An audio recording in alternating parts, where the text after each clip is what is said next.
Selepas bencana besar, banjir besar melanda negara pada tahun 2014, menjadi sejumlah menteri telah memutuskan kewujudan Agensi Pengurusan Bencana Negara (NATMA) yang mana juga menambah bidang kuasa APM melalui Kertas Menteri tersebut. Kita ditugaskan sebagai Sekretariat Pusat Bencana peringkat daerah dan peringkat negeri, dan peringkat persekutuan pusat diambil alih oleh pihak NATMA. Kerana banjir besar ketika itu telah memutuskan perubahan pengurusan bencana pada waktu itu. Dan selepas tahun 2016 tersebut, pengurusan bencana, peranan tugas APM ini berubah sedikit daripada pasukan yang terlibat secara respon ataupun pasukan utama. Kita melalui dua tugas yang berlainan. Satu sebagai pasukan di lapangan, yang kedua sebagai sekretariat pengurusan untuk sebagai penyaras koordinasi di peringkat daerah atau peringkat negeri. Pertama kalinya anggota kami, pasukan kami ditingkatkan latihan yang sentiasa bersedia sesuai dengan moto kami dan juga tentang logistik kami. Kami sediakan supaya boleh beraksi, boleh memberikan respon yang baik jika berlakunya satu bencana. Itu tentang pasukan kami sepanjang tahun, sepanjang masa disediakan dengan disiplin, dengan pasukan yang latihan yang teratur dan yang tersusun. Panjang tahun ini kita telah mengenal pasti. Satunya, kita kenal pasti dahulu tempat-tempat yang memang terjangkakan prone disaster area, khususnya flood disaster lah.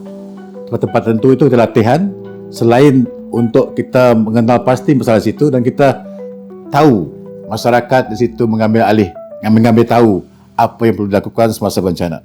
Dan untuk masyarakat keseluruhan negeri Sarawak, kita sepanjang ini telah melatih 20,000 penduduk untuk yang kita kenal pasti, untuk mereka bertindak awal sekiranya berlaku bencana melalui latihan setempat dan latihan leader ataupun program leader kita.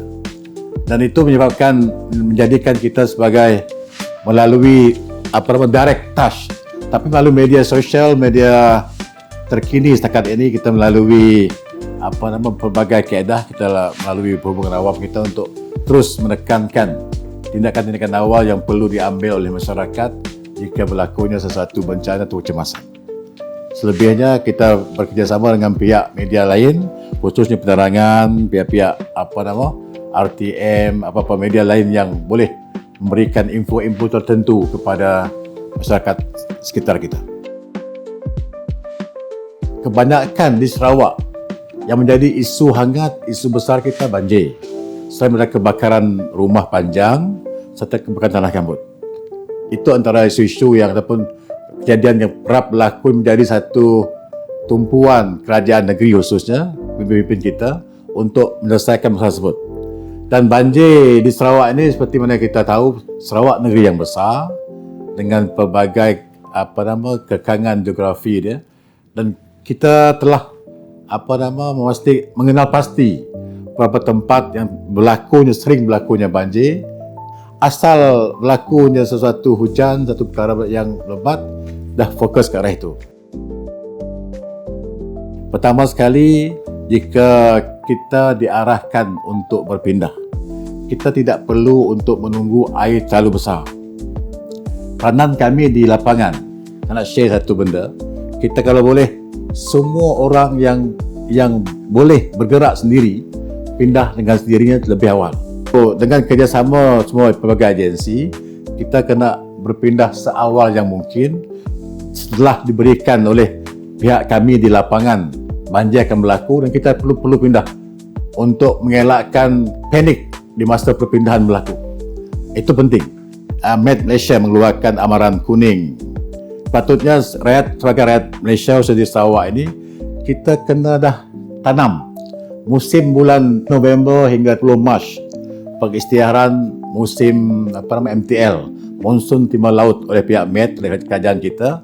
Dan kita telah ambil itu sebagai satu masa-masa berjaga-jaga sekarang ni. Masa-masa yang perlu kita tahu. Hujan, sebelum hujan ni sekarang kita dah kemas barang-barang kita yang penting, yang boleh kita bawa bila kita pergi atau pindah ke mana-mana. Simpan tempat yang selamat untuk kita mudah di hari yang berlaku nanti kita boleh bergerak agak senang mudah untuk pergerakan.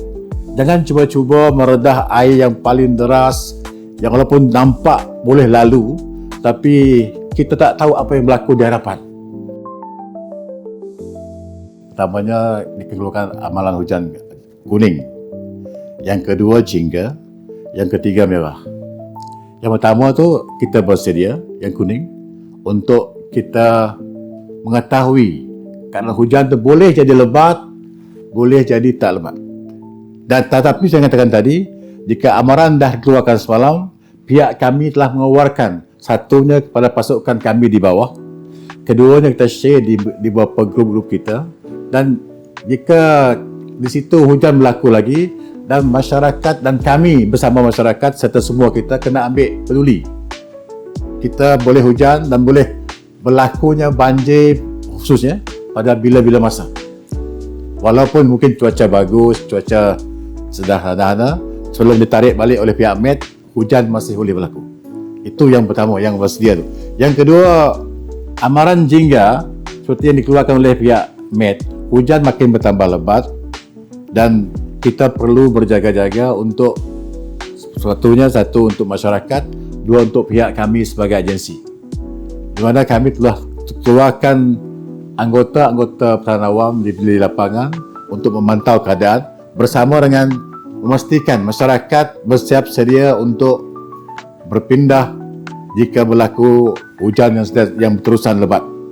Biasanya amaran jingga ini hujan memang lebat. Dia boleh bertukar terus ke arah amaran merah, boleh kita terus untuk segera bertindak jika berlaku. Sebab itu perlunya fasa-fasa berjaga-jaga ni supaya kita terus mengambil tindakan yang selari dengan amaran diberi pihak meteorologi dan juga untuk kita ambil tindakan.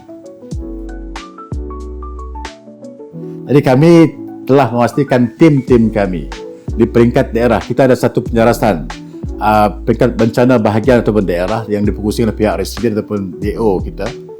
Kita telah memastikan semua maklumat itu adalah pengesahan daripada APM, apa-apa agensi yang ada di peringkat yang diputuskan daerah, khususnya Sekretariat Pusat Bencana Daerah dan juga agensi terlibat, polis, bomba, tentera, rela, JKM. Kejayaan dia adalah memerlukan kerjasama semua orang, khususnya masyarakat. Dia tak ada superhero. Sehebat mana APM, sehebat mana Jatuhkuasa Pengurusan Bencana Negeri, daerah merancang, tanpa kerjasama masyarakat di bawah sana, kita tidak akan mampu menyebabkan pengurusan itu baik. Akhirnya, yang dapat yang perlukan sesuatu ialah masyarakat. Sebab itu kerjasama masyarakat bila mereka diperlukan, dinasihatkan, diarahkan untuk mengikut arahan berpindah khususnya di bencana banjir, mereka perlu mengikut itu tanpa perlu banyak persoalan. Saya mohon pada publik, orang-orang awam tidak menjadikan bencana ini satu mainan, satu isu yang tak berlaku. Kita boleh buat zaman AI semua ni. Kadang-kadang dia menyusahkan kami, membuang masa untuk kami mencari respon benda yang tak betul. Padahal di lapangan mungkin tak berlaku seperti itu, tapi tiba-tiba dikeluarkan satu viral yang rumah tenggelam, rumah roboh. Padahal benda itu tak berlaku dan jadi satu beban pula kepada agensi penyelamat khususnya untuk padahal yang perlukan betul-betul mungkin kami terlepas dan yang berlaku yang tak betul ini menyebabkan kita kehilangan kerugian masa dan tenaga. Satunya terima kasih kepada pihak penerangan sekali lagi kerana boleh berkongsi maklumat untuk kita sampaikan kepada masyarakat apa tindakan-tindakan perlu yang kita ambil semasa sebelum ataupun selepas bencana. Yang satunya ialah yang kata dia, tiada superhero, tiada superman dalam pusat bencana.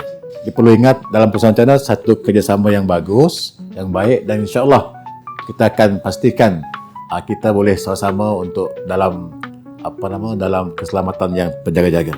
Kita bersedia untuk menghadapi sebarang kemungkinan bencana bersama dengan Jatuhkuasa Pengurusan Bencana Negeri Sarawak dan juga Jatuhkuasa Pengurusan Bencana Bahagian dan Daerah Negeri Sarawak.